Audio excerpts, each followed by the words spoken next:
ವಿದ್ಯಾರ್ಥಿಗಳೇ, 8 ಮೀಟರ್ ಉದ್ದದ ಕಬ್ಬಿಣ ಸಲಿಕೆಯಿಂದ 2.5 ಮೀಟರ್ ಮತ್ತು 3.75 ಮೀಟರ್ ಉದ್ದದ 2 ತುಂಡುಗಳನ್ನು ಕತ್ತರಿಸಲಾಗಿದೆ. ಉಳಿದ ಕಬ್ಬಿಣ ಸಲಾಕೆಯ ಉದ್ದ ಎಷ್ಟು? ಮಾಡ್ರಿ, ಪಟ್ನ ಮಾಡ್ರಿ. ವಿಡಿಯೋ ಮ್ಯೂಟ್ ಮಾಡ್ರಿ. ಮಾಡಿದಿಂದ ನೀವು ತೆಗೀರಿ, ನಾ ತಿಳಿಸ್ತೇನೆ. ಯಾಕಂದ್ರೆ ವಿಡಿಯೋಗಳು ದೊಡ್ಡ ಆಗಬಾರ್ದು. ಎಲ್ಲರೂ ಲಕ್ಷ ಕೊಟ್ಟು ನೋಡ್ರಿ. ಇಲ್ಲೇ 2 ತುಂಡಿನ ಅಳತೆ ತಕ್ಕೋಬೇಕು. ಮೊದಲ ನೀವೇನು ತಕ್ಕೋಬೇಕು? 2 ತುಂಡಿನ ಅಳತೆ ತಕ್ಕೋಬೇಕು. ಕಟ್ ಮಾಡಿದ 2 ತುಂಡುಗಳ ಅಳತೆಯನ್ನು 8 ಮೀಟರ್ದಾಗ ಕಡಿಬೇಕು. ಅಂದ್ರೆ ಏನು ಬರ್ತದ? ಉಳಿದ ಕಬ್ಬಿಣದ ಸಲಾಕೆಯ ಉದ್ದ ಬರುತ್ತದೆ. ಮಾಡಿದರ ನೋಡ್ರಿ, ಎಲ್ಲರೂ ಬೋರ್ಡ್ ಕಡೆ ನೋಡ್ರಿ. ಒಟ್ಟು ಕಬ್ಬಿಣದ ಉದ್ದ ಎಷ್ಟದ? 8 ಮೀಟರ್ ಅದ. ಅದಕ್ಕೆ 2 ಸ್ಥಾನ ಕೊಡ್ರಿ. ಯಾಕಂದ್ರೆ ದೊಡ್ಡ ಸ್ಥಾನ 2 ಅದ. ಈ ಮೈನಸ್ ಕಟ್ಟಾದ ಭಾಗ ಒಂದು ತುಂಡಿನ ಅಳತೆ 2.5 ಅದ. ಇನ್ನೊಂದು ತುಂಡಿನ ಅಳತೆ ಎಷ್ಟದ? 3.75 ಅದ. ಇವು ಕಟ್ ಮಾಡಿದಂಥ ತುಂಡಿನ ಅಳತೆ, ಕಟ್ ಮಾಡಿದ ಭಾಗ, ಕಟ್ ಮಾಡಿದ ಅಥವಾ ಕತ್ತರಿಸಿದ ಭಾಗ. ಕಟ್ ಅಂದ್ರೆ ಇಂಗ್ಲಿಷ್ ಶಬ್ದ ಆಗ್ತದದು. ಒಟ್ಟು ಉದ್ದ,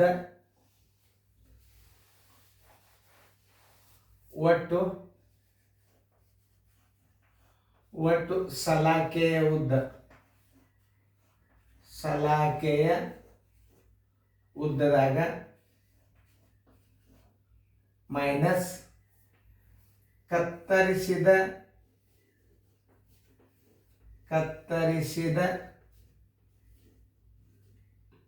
ತುಂಡುಗಳ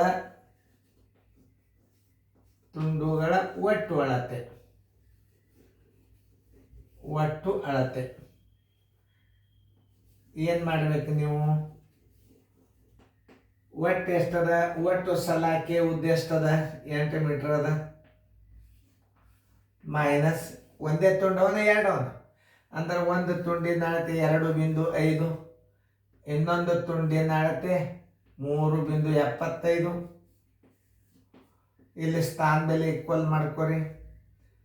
ನೋಡ್ರಿ, ಬರೋಬ್ಬರಿ 8.00 ಮೈನಸ್ 50, 25ಕ್ಕೆ 5, 5 7 1 5 12, ಬಿಂದುಕ್ಕೆ ಬಿಂದು 4, 4 1 2 6.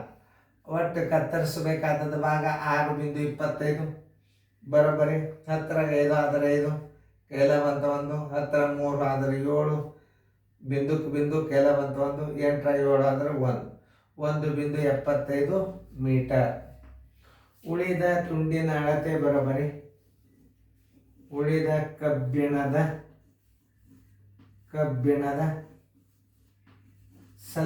ಸಲಾಕೆ 2 ಒಂದೇ. ಸಲಾಕೆಯ ಉದ್ದ ಬರೋಬ್ಬರಿ ಎಷ್ಟು? 1.75 ಮೀಟರ್. 1.75 ಮೀಟರ್. ಹಿಂಗೆ ಅರ್ಥ ಮಾಡ್ಕೊಡ್ಲಿಕ್ಕ. ಯಾಕ ಒಳಗೊಬ್ಬೊಬ್ರಿಗೆ ಏನಾಗ್ತದ? ಇದು ಒಟ್ಟು ಕತ್ತರಿಸಿದ ತುಂಡುಗಳ ಅಳತೆ 2 3 ಇದ್ರೆ 3. ಒಟ್ಟು ಸಲಾಕೆ ಉದ್ದದೊಳಗ ಕತ್ತರಿಸಿದ ತುಂಡುಗಳ ಒಟ್ಟು ಅಳತೆಯನ್ನ ಕೂಡಿಸಿ ಕಳಿಬೇಕು. ಒಟ್ಟು ಅಂದ್ರೆ ಏನ್ ಮಾಡ್ಬೇಕು? ಕೂಡಿಸ್ಬೇಕು. ಇಷ್ಟು ಲೆಕ್ಕ ತಿಳ್ಕೊಂಡು ಬಿಟ್ರಿ ಅಂದ್ರೆ ಮುಂದೆ ಎಲ್ಲಾ ಗಣಿತಗಳು ಬರ್ತಾವ. ನೋಡ್ರಿ, ಒಟ್ಟು ಇನ್ನ ದಶಮಾಂಶ ಭಾಗಾಕಾರ ಬರ್ತಾವ. ಭಾಗಾಕಾರ ಬಂದಿದ್ದು ಕಾಮನ್ ಆಗಿ ದಶಮಾಂಶ ಲೆಕ್ಕಗಳು ನಿಮಗೆ ಭಾಳ ಬರ್ತಾವ. ಎಲ್ಲ ಪ್ರತಿಯೊಂದು ವಿಷಯದ ಲೆಕ್ಕಗಳು ಬರ್ತಾವ. ಚೆನ್ನಾಗಿ ನೋಡ್ರಿ, ಫೇರ್ದಾಗ ಬರ್ಕೊಡ್ರಿ.